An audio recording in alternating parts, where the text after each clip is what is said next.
There's a refreshment there, so those who have not taken tea, coffee can have it. We have 15 minutes time. So let's make use of that time, okay? And those who have not collected that book yesterday, please do collect it from the PQP counter.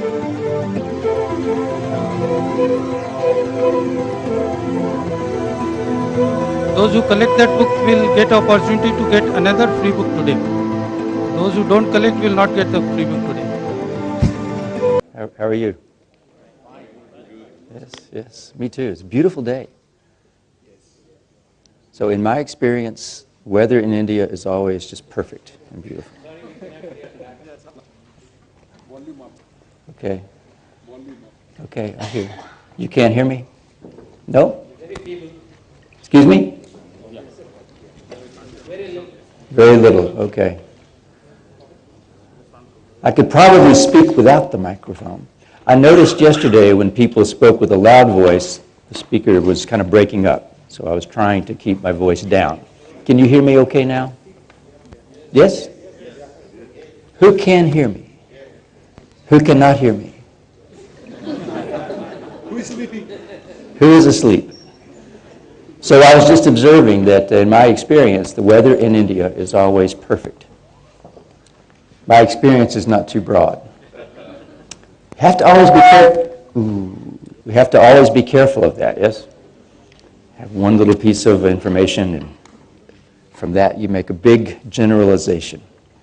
So, instead of asking for questions, that's always hard. What I will say, to get started, yesterday we ended with some discussion, and after that I think everyone had dinner, had some discussion after that perhaps, then everyone slept, you had some dreams. So what's on your mind now? Yesterday we talked about lean transformation, and we heard some examples, and at the end of the day we had some discussion, some questions. And so why don't we start maybe with 3 or so thoughts. We can start with 3 questions. Who has a question or a thought or something you would like to say or share what's on your mind? People often always do questions at the end. It's much more fun to do questions in the beginning. Yes, sir.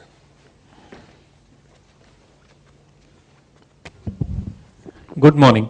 Good morning. We have always been talking about lean, always in very large companies. Oh. And I would like to know experiences from people who have worked with small and medium organizations, and how easy or how difficult they find it in implementing lean at that level. Okay. Because I believe India is on the verge of a very big manufacturing boost, and the MSME sector is playing a very huge role in bringing India to a global level. Yes, yes. So it's very important that these people are not left out. Yes, yes, absolutely. Very good question. How about maybe do you also had a question? So we can just pass the microphone. Yes, look, yesterday we had people like us, I would say transformation leader, and we had also manager. So how do you articulate the leadership discussion between the guy in charge or the girl in charge and the people helping, coaching the journey? Mm. Okay, that one might be harder. Good question, for sure. Maybe it even relates a little bit.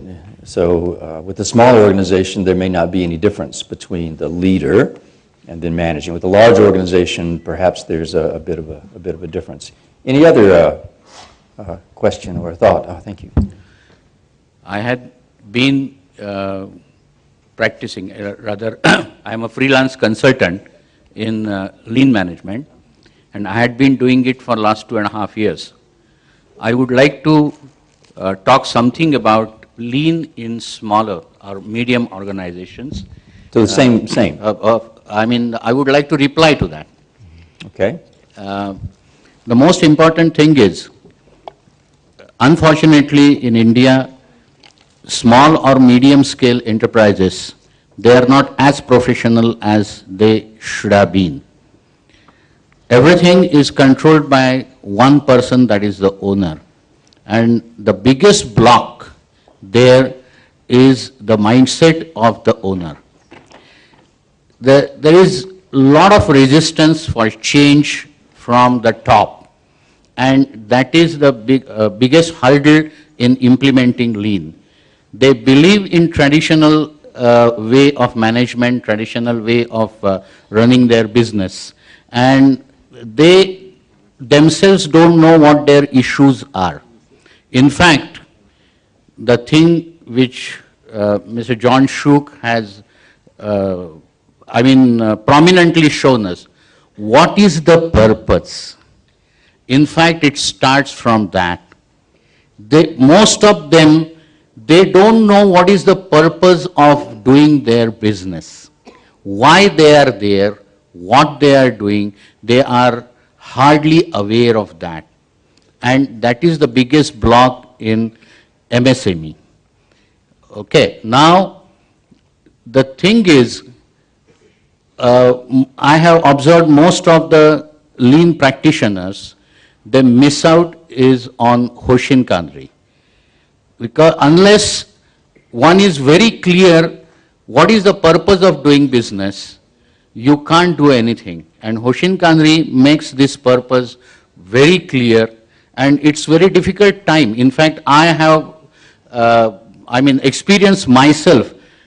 It take 1 year or more than that to know the purpose of doing the business. That is the issue, and we must start with the purpose. Thank you. Thank you. Yeah, I have. Yes, sir. Maybe a couple. I have a question here. Here. I'm sorry. Here. Okay, thank you. Yeah. Okay, actually our organization, we have about 4,000 employees. 4,000 employees. So medium size, is that not small, but not... Yeah, it's not small. But not huge. Yeah. Okay, the question is, we did practicing lean from 2012, and we had set up some pilot lines, and it's going pretty good. The problem is we have a lot of attrition.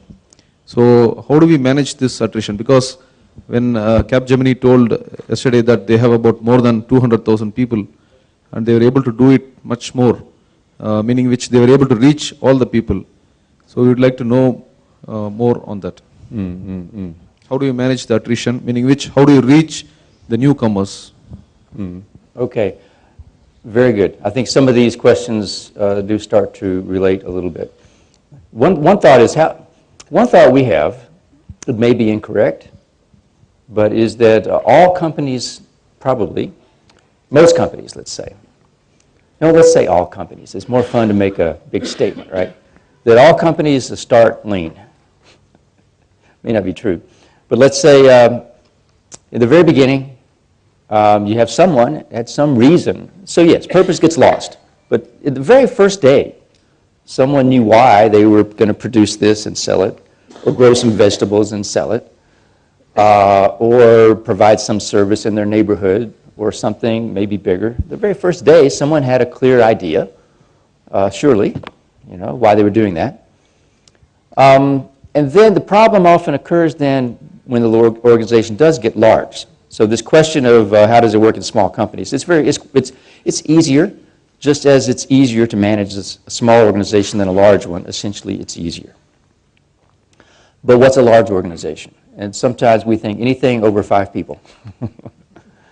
So as soon as you get specialization, one of the things that happens is in organizations or in society, there's specialization. I do this, you do that. And one of the strengths of lean is simply dealing with the fact that we need to think horizontally, from a customer value back. So there's where we think of the term value streams. And so a key can be how, even as we get large, and to use the Toyota example again, and forgive me for always talking about Toyota so much.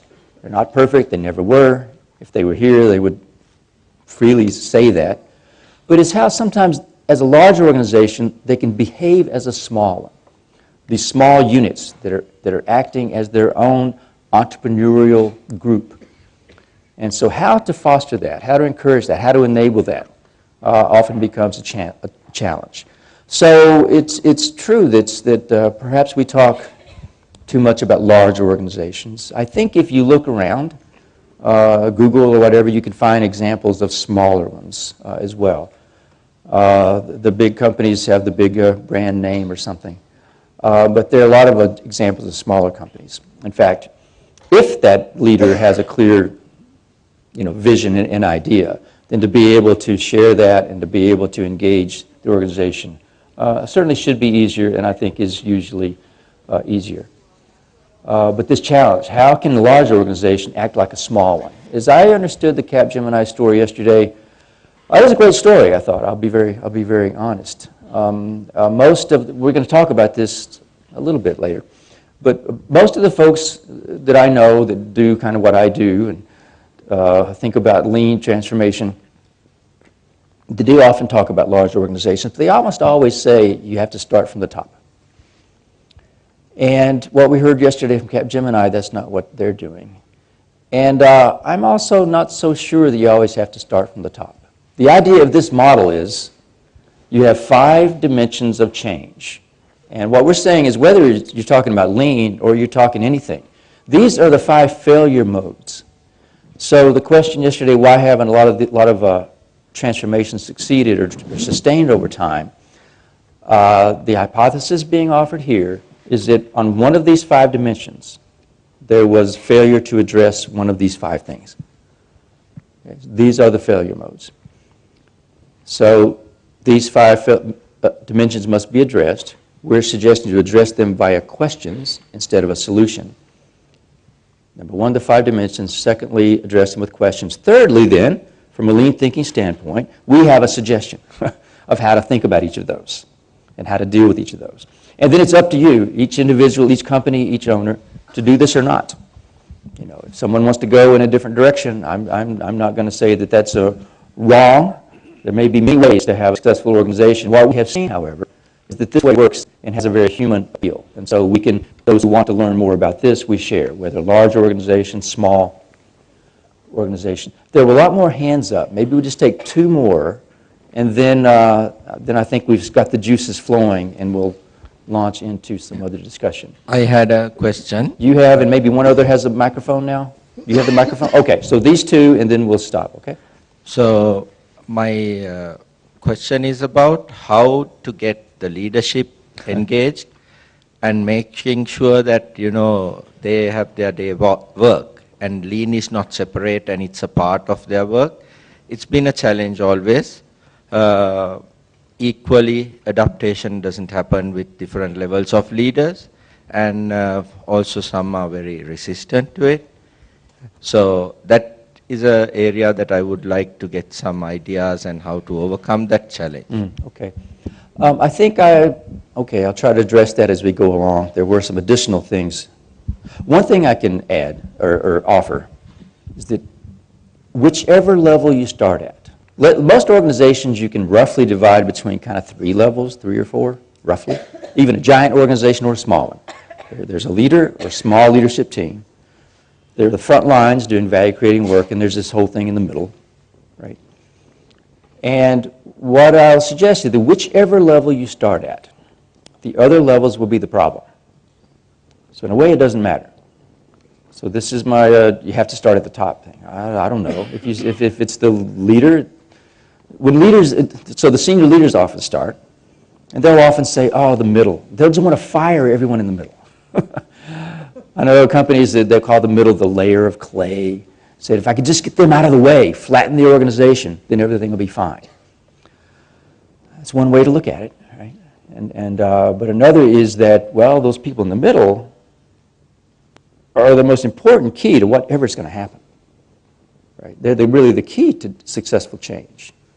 So you can say you start there. If we start there, then the problem is, okay, the senior leadership doesn't get it, and we have that ongoing set of issues.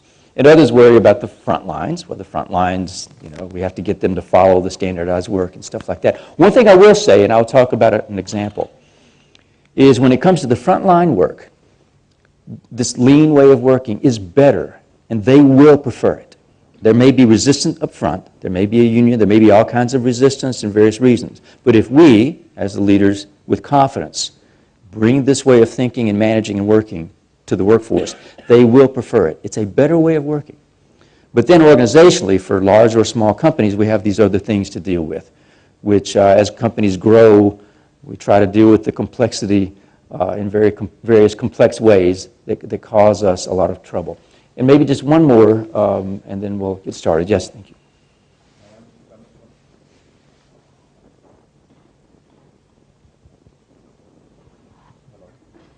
If you say it, I'll repeat the question for everyone. From a manufacturing company with approximately 700 employees. A manufacturing company with 700 employees. So a smaller one. We are only in the initial phase of the lean implementation. So when we spoke about lean, what we generally observe is only about the success stories. So I would like to know what are the failure modes, do's or don'ts in implementing a lean. Mm-hmm. And mostly about the actions which can lead to failures. Any kind of suggestions on that part? Okay, thank you. Perfect segue, I guess. So let's see. Thank you for thinking along with me here. And how much time do we have? Okay. So we talked about this yesterday, and here's the same thing. Now we have 3. So we're suggesting that these are indeed the failure modes. I started to bring this today, I didn't, but we actually have put this on a, who here does FMEA, failure mode and effects analysis work? Okay. So you can lay this across an FMEA, actually. And didn't exactly bring that, but we could talk about how to do it. But these are the 5 things that need to be addressed. Whether a small company or large, when a failure occurs, it's a failure in some way in either not addressing or how they addressed one of these things. Certainly, purpose being an obvious one at the high level and the micro level and all the way across. So with that in mind, one thing to share very briefly, before I put this early so I wouldn't forget, but to the question of wanting failure stories, wanting stories of small companies, with the Lean Global Network, we have just earlier this year, we have a website, and we launched something we call Planet Lean, which is a website with a lot of stories, little case studies online. And it's free. You can go there and read these, a lot of great stories. We probably need more failure stories, but there are some stories there. And also invite you to perhaps submit also your own failure stories and success stories. Okay, but it's called Planet Lean. You can find it. How do you find it? I guess if you Google it, you can find it, Jose, probably. Okay. Planet-lean.com. Thank you. It's just a place with stories and things like that. So, leaders and managers, a lot of times I use those words interchangeably. However, there's a difference.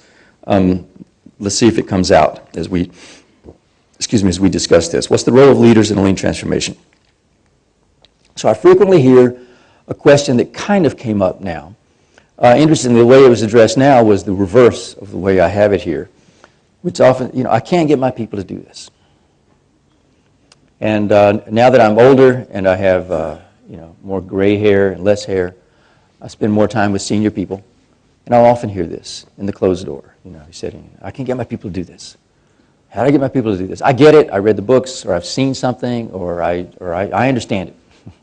But especially my middle managers, they're just terrible. So I want to make the organization flat, or the front lines, or the union, the workers. They just don't get it. They won't do this. But the reverse can be true. I can't get my leaders to do this is another thing. And so if you have not received this question yet, you will receive this question. You will receive this if you haven't yet. Who has heard this as a question to you? Who has not actually had someone ask you and discuss this with you? Again, I'm trying to see if the binary thing works. No. All right, here's the thing. How do you reply? If someone says this to you, well, think about it in the future, or if you've had this experience, how did you reply? I hear it a lot, and I'm sure you've heard it a lot. So how can you get others to do this? Big company, small company, at any level, how can you get others to do this? The answer is that there's actually, in a way, there are many specific ways, but there's really only one way. There's really only one way. So, what is that way? I mentioned yesterday, I'm going to talk about it more, but lean leadership is obviously different from the old command and control dictator. If you visit a good lean company, you will see right away that it's not the old command and control dictatorship. I think we heard yesterday about how, for example, no blame is an important part of a lean culture. So the command and control dictator, do it my way, and if you don't, you're in trouble. That's not what you see in a lean company. But here's the thing. This is harder to recognize because I don't think it's well articulated in literature about management. It's equally different from the commonly accepted notion of the enlightened modern manager. The enlightened modern manager who says, it's up to you. You decide. I know you're a good person, and I know you have the right values. You decide. Now I have something else to do. Tell me how it goes later. Send me an email. So we looked at it yesterday in terms of the old dictator style, do it my way, I'll decide. That doesn't work. Firmly discredited around the world for the most part. It's still there, but it's discredited. Then more popular in my country, the United States, is the empowerment style. It says we're all here together, here's your objectives, let me know. That doesn't give the direction. Purpose gets lost. Everyone going in different directions. It creates confusion. The larger the company, the more confusion, but it can happen at 70, a manufacturing company of 70 or so people. That's plenty big enough to have complexity and loss of direction. So this lean style we're saying is follow me, here's where we're going, but we'll figure it out together. And I'm going to roll up my sleeves and help you. We're going to together figure this out. And we'll look at that example there later. But what is leadership anyway, to the question leadership and management? And where does it fit in with organizational change and personal change? Or transformation is just a fancy word for change, I guess. A lot of people like Peter Drucker. And is Peter Drucker famous in India? Famous everywhere. It's amazing. So rather than just listen to me, what did the famous Peter Drucker say? He's the inventor of management. What did he say? He said the greatest leaders of the 20th century were Hitler, Stalin, and Mao. And if that's leadership, I want nothing to do with it. I think that's interesting. I think that's pretty interesting. So that's something to keep in mind, I guess, as we think about what lean leadership might be. Here's another way. There's another famous academic who's written extensively and studied leadership, James McGregor Burns. And he distinguishes between the practice of leadership versus the exercise of power. And as he says, I could put a loaded gun to your head to make you do what I want you to do. But true leadership exists when people follow when they don't have to. So that's pretty interesting. So there's a couple of insights I think that could be useful to us, yeah? Those two. Now I thought I would share a little bit of a personal story of transformation and then relate that to leadership. That would be me.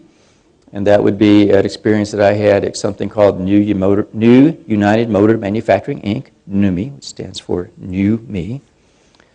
I built its first car in December 1984, and its last in April 2010. I was lucky enough to be there on both occasions, which is wonderful. That's the factory you can see there behind me. It's in California in the U.S. To work on this project, actually, was the reason Toyota hired me in 1983. And this is an old newspaper article from the San Francisco area, which is where NUMMI was. As it says, the old GM plant. So there was a former GM General Motors factory. It was reborn with a NUMMI startup. And it is a transformation story. It's a 50-50 joint venture. Many of us have been involved in joint ventures. Joint ventures are usually temporary countermeasure to something. Two partners, for some reason, don't have something the other does. There's often a winner and a loser over time. So that's the factory. That's actually the same factory. There it is with the NUMMI sign. And it's the same one there with the General Motors sign on it. But here's the interesting thing. Turns out that factory was the worst factory in the world. And it was the certified worst factory in the world. And there were two certifying bodies that certified that it was the worst in the world. One of those was General Motors itself. General Motors had over 100, between 100 and 200 work sites around the world. And they did a quarterly quality audit. This is the early 1980s. And as they did the quality audits, this plant was always at the very bottom. And this was a point in time in history when General Motors had horrible quality. They were losing market share with very, very good reason. They had been the world's most powerful and in some ways best organization for about 50 years. And then a huge decline started. And that's why, in fact, they were reaching out to try many things, including reaching out to do a joint venture with General Motors. The other certifying body that it was the worst in the world was a certified worst workforce in that the American Auto Union, called the UAW, themselves found this factory, the workforce here, to be impossible to work with. They wouldn't follow General Motors rules. They wouldn't even follow the union rules. You couldn't even have a conversation. They would go out on strike, sometimes just for their own convenience. If they wanted to go to a football game, they would go out on strike. They would sometimes actually set fire to things in the factory. They would intentionally, we know that building in quality is so important to lean or building a quality organization. They would intentionally sabotage quality. So imagine this workforce that would intentionally sabotage quality. Oh, sorry about that. And there they are. This is the work. This is a photograph in June of 1984. So what we did, my job was to help design a training program for them to transform this factory, this workforce. And it was the same workforce, the same troublesome workers. So my General Motors friends would warn me about certain individuals. Oh, watch out for him. He led the strike in 1977 that shut us down for 7 weeks. And so I worked alongside these people. And for me, it was a personal learning because it fit my objectives. Before I could help them teach General Motors and the union, they had to teach me first, so I was learning. Learning through doing. So many things happened with this horrible workforce. By the way, you'll notice that it's a very diverse workforce if you look at the photograph. You have people of all different ages. You have people of different gender, men and women, different ages, different height. You even have people here who are left-handed. Why is that important? Why does that matter? Well, it's interesting. To work on a Toyota assembly line in Toyota City, when I was there, to be on an assembly line, you had to be under 178 centimeters tall. They were all males between the ages of 18 and early 30s to work on the assembly line. They made an exception for me because I was taller, but I had the privilege, honor of getting in and out of a Corolla 500 times a day. Usually being shorter was better. And all of them were right-handed. So designing industrial engineering work for standardized work becomes just much easier. I mean, it's just an amazing thing. In this case, they're not all right-handed. They're not all between 18 and 35 years old. They're not all this height. Some of them couldn't even read and write, and they were leaders. Incredible. Oh, that was another thing in the factory in Japan. They would all have graduated from a very nice, very good technical high school. So they had good basic skills. It's an amazing challenge. Plus this horrible workforce. Can this be transformed? Can this be transformed?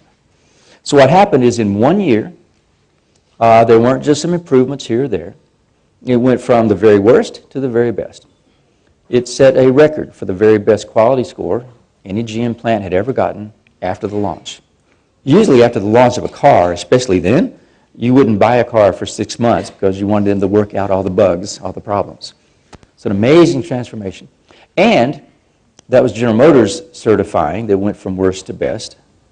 And the union itself also certified worst to best. Because I showed you a newspaper article a moment ago This newspaper article, I want to draw attention to the fact of who's writing this. This is Solidarity. It's the union's own newsletter, where it says the UAW members like the changes at GM Toyota's new venture and want the good feelings to last. So certified. So an amazing, amazing transformation in 1 year.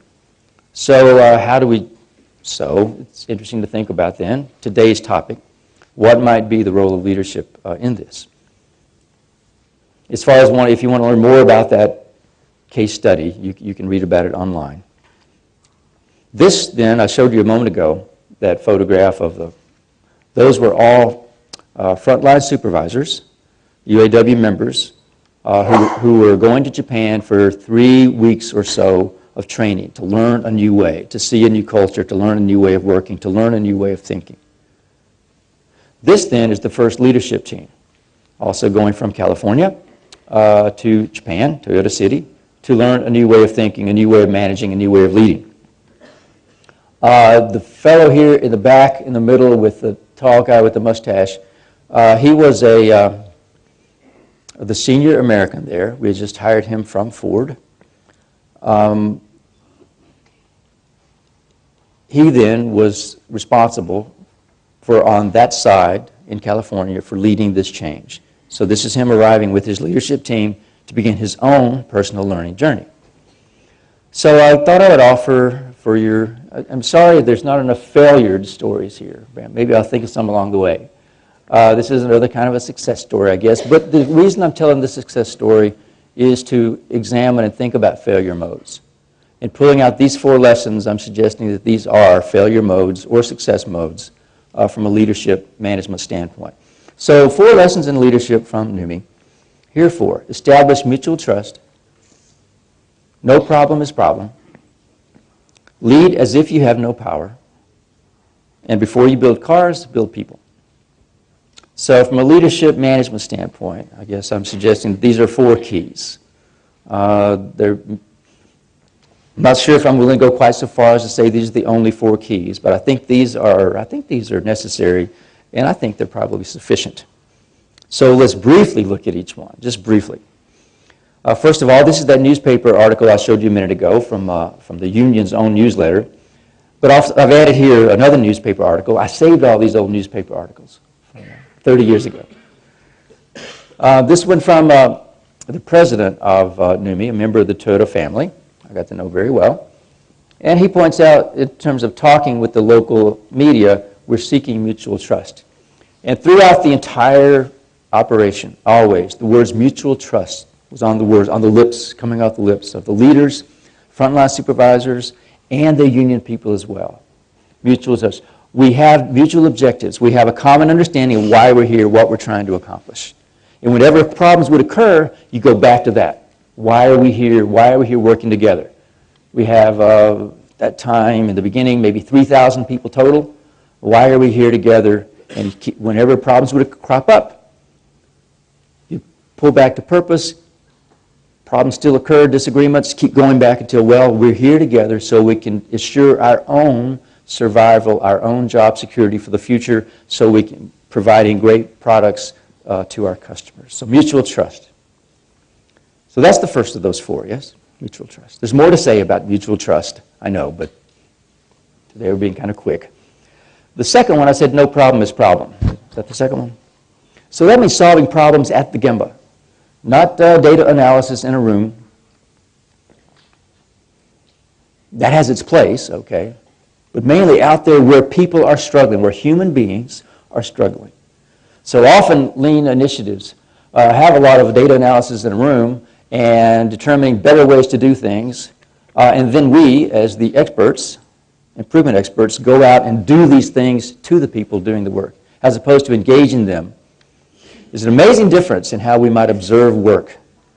Observing work to brainstorm ideas of how it could be improved, versus observing work to see what that human being is doing, and then think of how to remove the struggles for that human being. As I do that, I will be making those other business improvements. Eliminating waste, eliminating rework, eliminating time. That will all happen.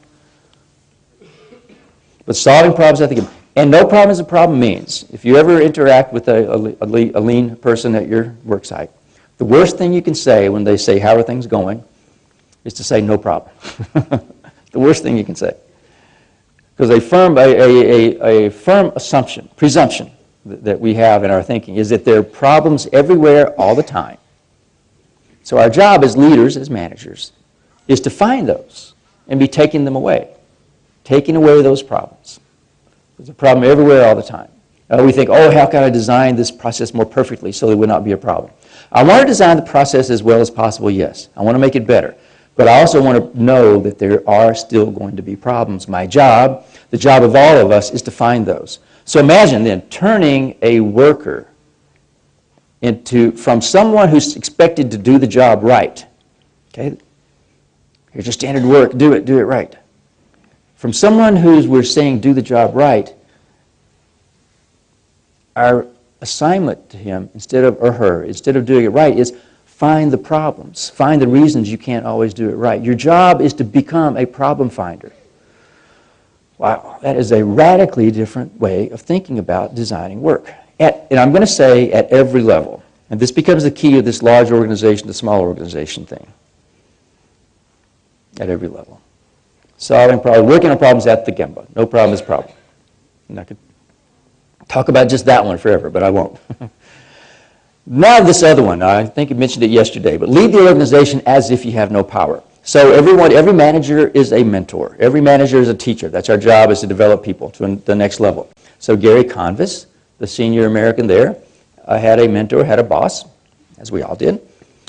His name was Mr. Higashi. That was Numi's senior Japanese and senior American leaders, these two. So they would be working during the day, and then they would sit down in the room and talk about it, reflect and have mentoring sessions and all that. And one day, fairly early, Mr. Higashi said to Gary, I need you to lead the organization as if you have no power. Now, Gary had power. He's the senior American there. But thinking back to those other things, right, that we talked about, Drucker's quote. He had power. He could exercise it if he wants. My boss had power over me. And occasionally he would tell me what to do and exercise that power. But when my boss did that, he and I both knew that we had both failed. He had failed to mentor me to thinking in a different way. And I had failed myself to learn deeply enough so that I could understand the same solution that he knew. So this is what Mr. Higashi is saying. Lead as if you have no power. So that, by the way, I had been there to probably, by that time, about 6 months. And as a young American, I thought 6 months was plenty for me to be an expert. And so Gary came to me and said, so John, what does this mean? Mr. Higashi said, lead as if you have no power. What I said at that time, I was growing up a little bit. I said, Gary, I have no idea what this means. But let's try to understand it. So back to that quote from James McGregor Burns. True leadership exists when people follow when they don't have to. That's what Mr. Higashi was saying. So one of my learnings over the decades now is it's astounding. I know that Mr. Higashi had not read James McGregor Burns. But there's wisdom of Gemba-based experience that had led to this kind of wisdom. So it's the same thing. Lead as if you have no power. It's quite a nice challenge for us as you think about leading a workforce at any level. So a key factor that's so very important, I'll give you an example here from a company that I know in the United States, in Michigan. It's called Herman Miller. The Herman Miller Company makes furniture, makes very nice office furniture and other kinds. And the leader there on a recent visit pointed out, to me and others who were visiting, that we aren't just solving problems. There are problems everywhere. We're developing problem solvers. So again, that changes the task of management, changes the task of leadership. Not to go out and solve problems. We're all smart engineers, and we're smart, business people. We can think of ways to solve problems or to make things better. But our challenge really is not just to solve the problem, but to help and mentor and coach and teach those folks doing the work to solve the problem. Then I don't have to do it all the time, right? So I think I showed this yesterday. The twin responsibilities of a lean leader: to get the job done, because this isn't just school. we have work to do. It's very hard. We have to put these together and ship 100 of them every day at 4 o'clock. I have to do that. The clock is ticking. Oh, how many have I made so far? I need to make 100. It's already 3 o'clock. We've only made 50. What am I going to do? and develop people and do those at the same time. So our challenge then is how to do that. With this image of people climbing the mountain, the person up at the top then seeing that the people below are struggling, and then turning around to help and pull them up. It's a different kind of pull system. It's the important pull system. So now I'm going to say a couple of things that are a little bit conceptual.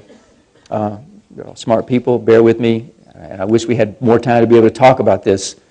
But it came up yesterday, in fact, in question. That's why I thought I would add this. I think it's actually an important concept. Remember, lead as if you have no power. Power being associated with this word authority. It's also a fact that's so important as we think about organizations as they get big. Big meaning anything over 5 people. What happens is we think, I own this, you own that. It's a matter of territory. So I own this, I might listen to your opinion, but I decide here. And what you're doing over there, I'll tell you my opinion, but I don't really care because I own this over here. So here's a thought, or I'll share some personal experience. In my 5 years in Toyota City, 1983, 1988, almost never was I given a solution. Almost never. Yet I wasn't free to just do what I wanted when I wanted. And that part was kind of the surprise to me. Both parts actually were kind of a surprise to me. And the interesting thing is it took me 3 years to even notice this was happening. It took me 3 years to notice this. And after 3 years I realized this is really interesting. I've been here 3 years, yet no one hardly ever tells me exactly what to do or gives me solutions. But I'm definitely not just doing what I want. I'm working in a directed way to accomplish certain goals. And I started to lay awake at night thinking about this. How does this work? This is kind of bizarre for me at the time. Because when I arrived at Toyota City in 1983, I had read every book about Japanese management. I thought it was all about Japanese management. There was quality. I thought it was about quality circles. I thought it was about these things. And I had read everything about it. And I had heard about this bottom-up thing of engaging the workforce, and people having, voice. That all sounded really cool. It sounded really attractive. And that's not what was happening at all. Instead, there was something very curious going on. Here's what was happening. I was given clear responsibility to propose solutions to problems that I owned. So after 3 years, I went to my boss mentor. I said, how does this work? He goes, how does what work? And because by then I realized I had been being kind of mentored with a Socratic approach, Socratic, questioning. And any of you have ever encountered a Socratic teacher or Socratic, mentor, you know what happens when you go to your Socratic mentor with a question? You get a question back. And in the beginning, it can be very frustrating. I wanted an answer, and all I got was another question back. So I learned that trick by then. So I would always then prepare myself. I would try to think it through as much as I could so he wouldn't do that to me again. So I went to him, the first thing he said was, what is it now? And I said, well, I just noticed something. I've been here for 3 years, and you rarely tell me exactly what to do. And he said to me something which I decided, for me it was a personal transformative moment. And I've decided that it's a human truism. It's got nothing to do with cars. It's got nothing to do with Japan. He said, John, whenever you tell someone exactly what to do, exercising power, you take the responsibility for that action away from them. Whenever you tell someone exactly what to do, you take the responsibility for that action away from them. Now, if there's an illness we have in companies, an important one is people not taking responsibility. Sometimes it's clear the right thing to do or the better thing to do, but people don't. And yet often the way we manage is feeding into this, moment by moment, day by day, moment by moment. That's a pretty profound thought, I think. Now, I'm not saying to anyone, go to work Monday and stop telling people what to do. No, I'm saying this is all part of a package. It's all part of an integrated whole. Okay? There's a number of things that go along with that. But it's worthwhile to think about why, then, you might want to avoid or be careful about telling people what to do. So my boss, as I mentioned a minute ago, the same one, he would occasionally tell me what to do, occasionally give me a solution. But when he did, we both knew that we had both failed. He had failed to mentor me to another level of thinking. I had failed to really think my way through to what might be a better way forward. And it happened occasionally. It happened. Certainly it happened. It happens today. Still happens. But this is a radical difference. So I'm going to go on with something, again, a little bit difficult, conceptual here. Traditionally, what we think of is organizations, because, as I mentioned earlier, command and control doesn't work, just empowerment doesn't work, right? You need something else. Can't have one person. If we have 200 people here, we can't have one person telling 200 people exactly what to do when. It's simply impossible. But neither can we have 200 people doing what they want when they want to. We'll never satisfy the customer. We'll never ensure our own job security. We can't have either one of those. So what we do, ordinarily, is we come up with some organizational structure. And this big company, small company thing becomes interesting here. Because even a giant company, mainly, even the CEO usually has somewhere between 6 and 12 people that directly report to him. That's interesting. That's about the size of a team on the front lines.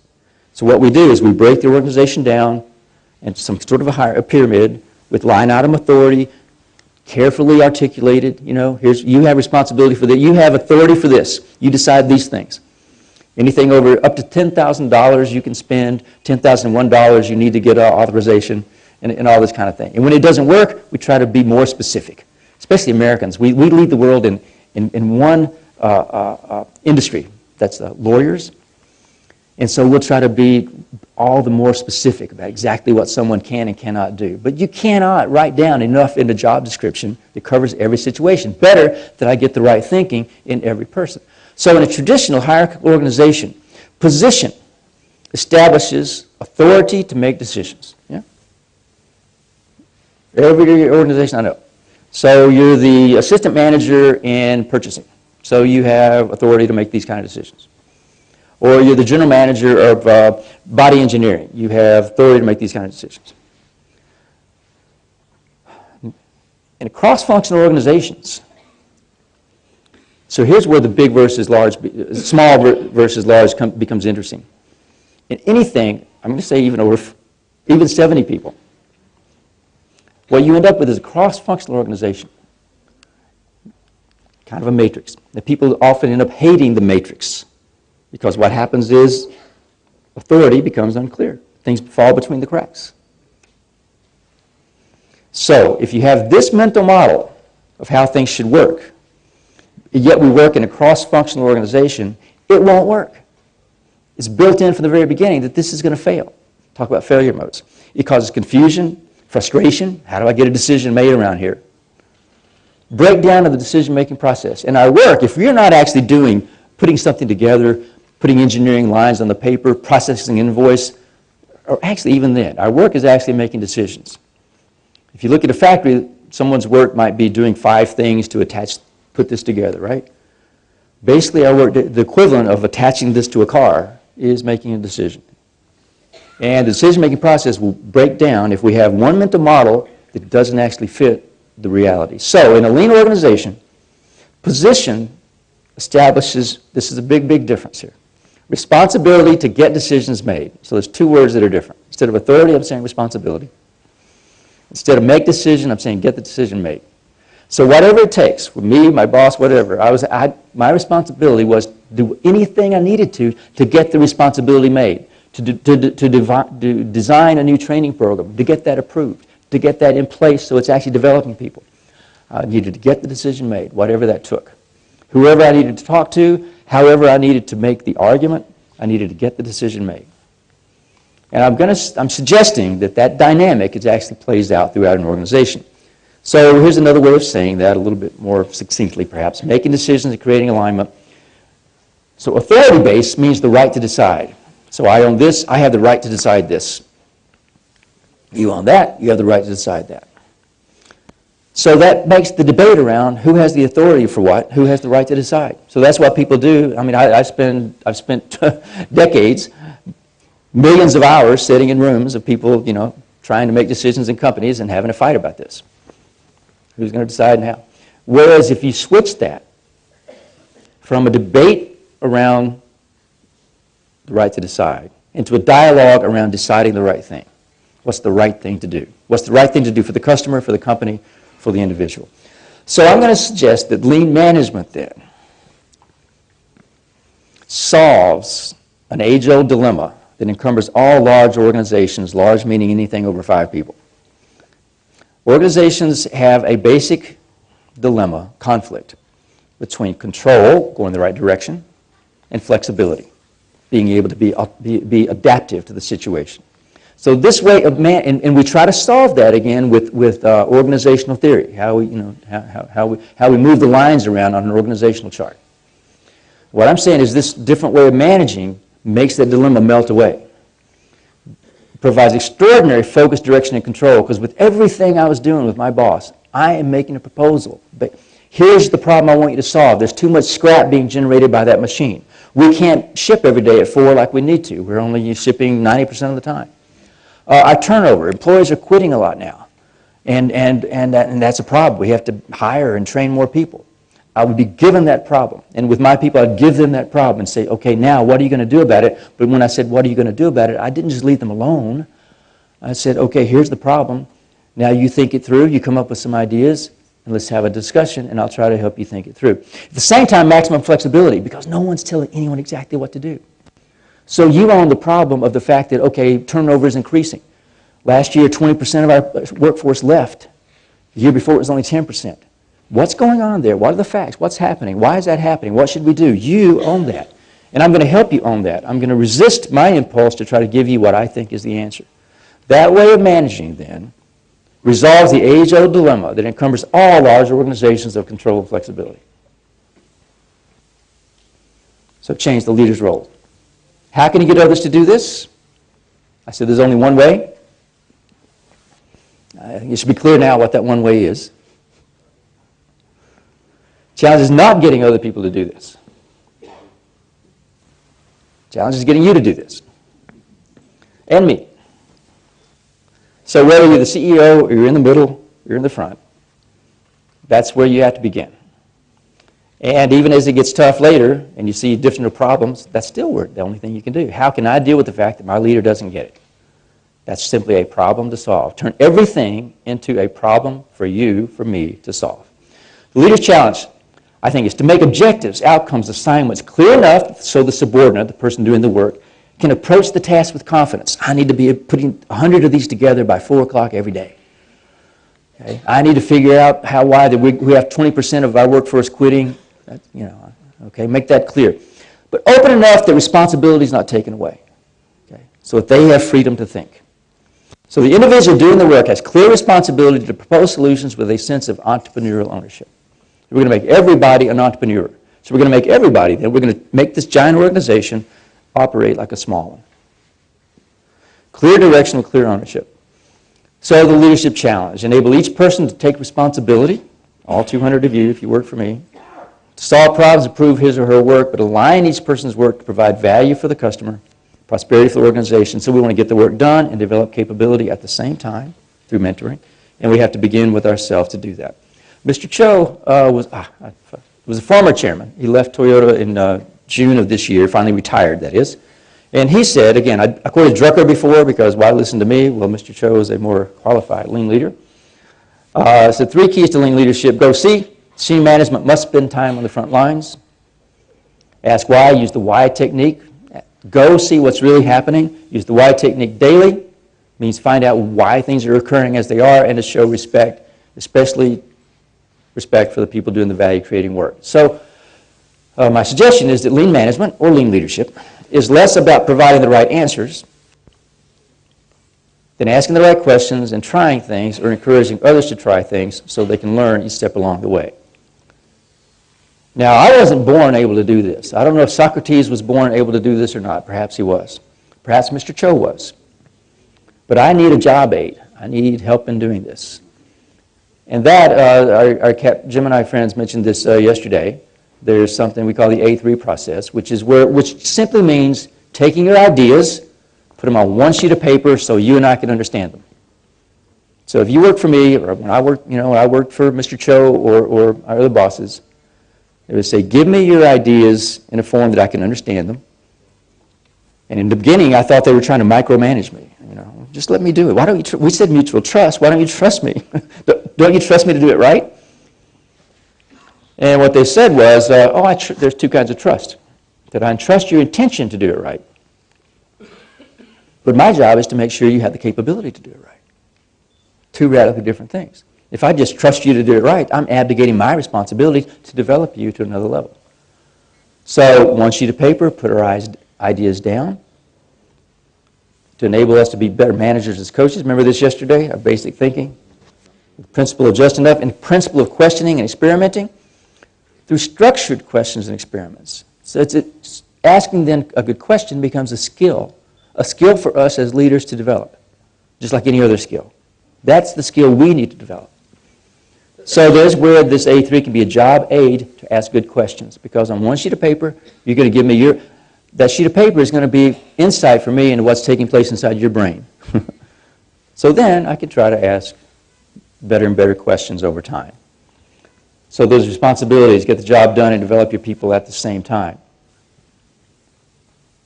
I'm probably giving you a little too much today, but we wanted to talk about how to lead for transformation. How much more time can I take, Henry? Can I get 5 more minutes? You can. I can? Yeah. Okay. So here's some failure modes for you, okay, around this whole thing. Because it's not easy. We're not taught to manage in this way, to lead in this way. We're taught to have the right answer. In most countries, in just about anywhere I know going around the world. It's pretty much the same everywhere. We're taught, we come out of university, and I've hired you out of a great university, you're supposed to be smart and have these answers. And I would do this, and I'll maybe still do this sometimes, but okay, problem comes up, or I get a question, I need to have the right answer. Even it knew me back in those days. Did I tell you that? It knew me back in those days. My Japanese who hired me would ask me all kinds of questions about things like American labor law, because they thought since I'm an American I would know. And since they asked me and I thought I'm supposed to be an American, so I'm supposed to know, I would answer. I would give them answers to things I didn't know anything about. I'm sure you never do that, but it happens often. So it means how can we train ourselves to think a little bit differently? So here's a contrast for you. It's something I see a lot of, which is MBO, which means management by objectives, which Professor Drucker gave us. But the way we've interpreted that is taking us down a very difficult path, a problematic path. Or MBA, like the American MBA syndrome. No offense to anyone who has an MBA. Management by results versus management by means. These are or process. So H. Thomas Johnson is a professor in the U.S., a management professor. Management accounting, not really lean in the beginning. And he draws this distinction. You can learn about this. He's written some great books. But what do we mean by that? Let's explore that. Well, Taiichi Ohno, the developer of TPS, made this interesting observation. The data is, of course, important. We love data. But I place greater emphasis on facts. I think that's kind of neat. So what do you mean by that? I'll let you think about that. So that is something we often then we come up with measures. Every company I know now is really just loves KPI. Lots of KPI. KPI everywhere. So Hoshin or policy deployment becomes really just a KPI cascade. You know, cascade the KPI all the way down through. But here's an interesting thing about measures and KPI, which is that Deming, if you read Deming, said there's no true value in any measurement. And there's another famous professor and leaders who, Hayakawa, said the map is not the territory. In other words, data represents something. There's a reality there. That's what Ohno meant. There's a reality that I want to know. Data measures might point the way there. They're never going to be perfect, and they're often misleading. Yeah? So we often say that what gets measured gets done or gets improved. This is a very famous saying, especially in the improvement world. We often say that. But it's also true, and I'm more aware of this side of it, what gets measured often gets gained. Because you can make data tell so many stories that you want to tell. I should probably apologize for my friends on the American Wall Street who will constantly fool the entire world by telling one story with a set of data that turns out to be completely wrong and wreak incredible havoc on the entire global economy. Happens every decade or so. So here's some interesting research to go along with that, which is it relates to how we might lead people, yeah, because we like to lead in terms of with data for one thing. But there's a professor named Carol Dweck who gave different feedback to two different group of test takers. So I'm going to take half the room here and half the room here. To you, this half, I'm going to say, and there's no difference in capability, okay? It's random, just like this, same grades. To you, I'm going to say, you must be really smart. because you made 90 out of 100. You must be really smart. To you, I'm going to say, you must have worked really hard. Small difference, right? This side, saying you must have worked really hard, is emphasizing the process, the means. This one is emphasizing the result, and there's some intrinsic characteristic that you're a good person. Here's what happened over time. This has been done for actually many years. So she has been able to follow people for many years. You must be really smart, this side. Your performance not only didn't improve, it got worse. Your performance not only just stayed the same, it actually steadily improved. So a 30% gap emerged.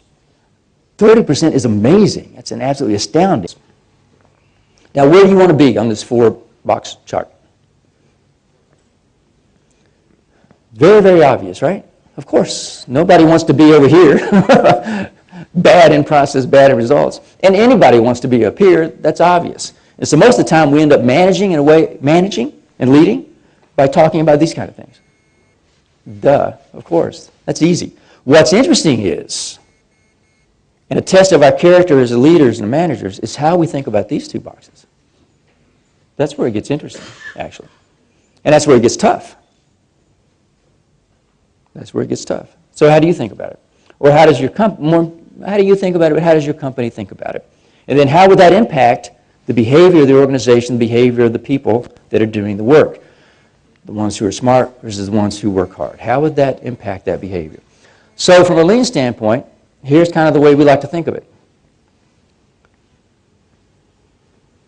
Yes, I want the good result, again, of course. But often, we're just lucky. Oh, I wanted to get a 20% improvement in market share.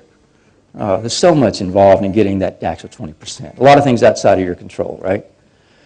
But if I am over here and I have the process, what that means is a process of PDCA where I'm understanding causality, cause and effect.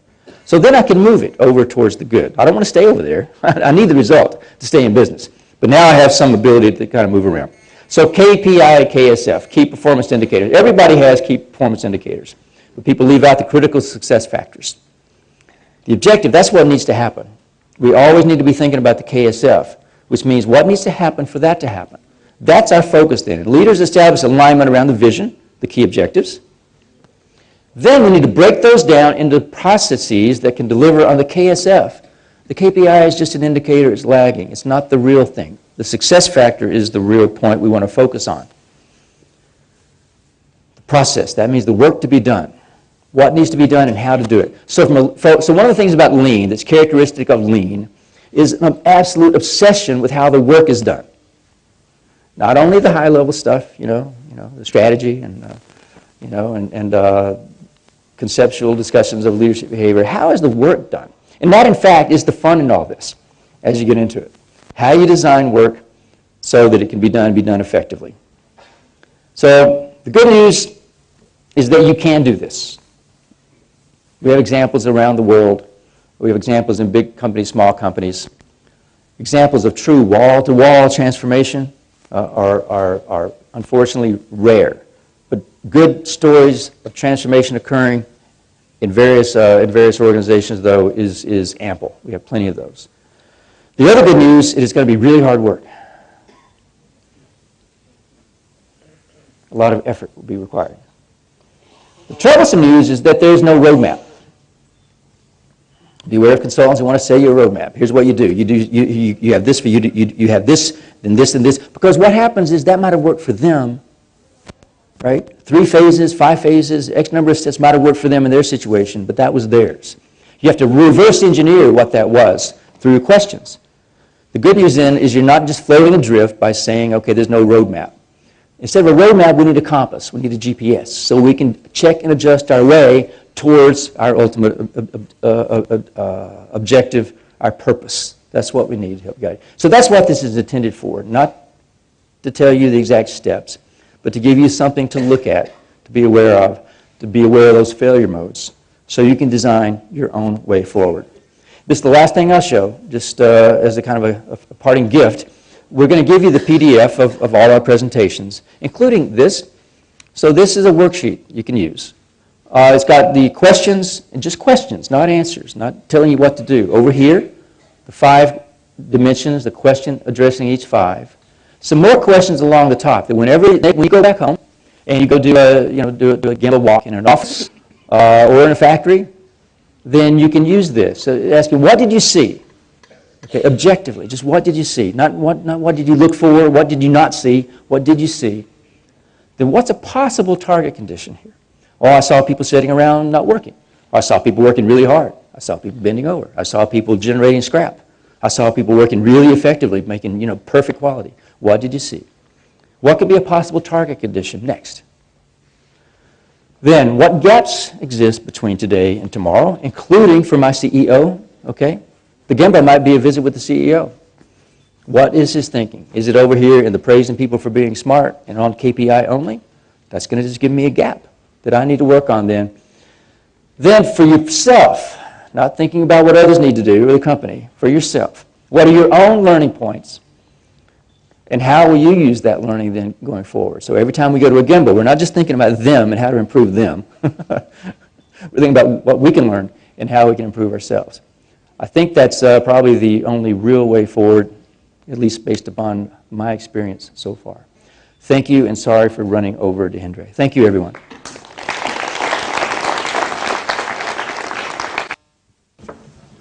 Color mic.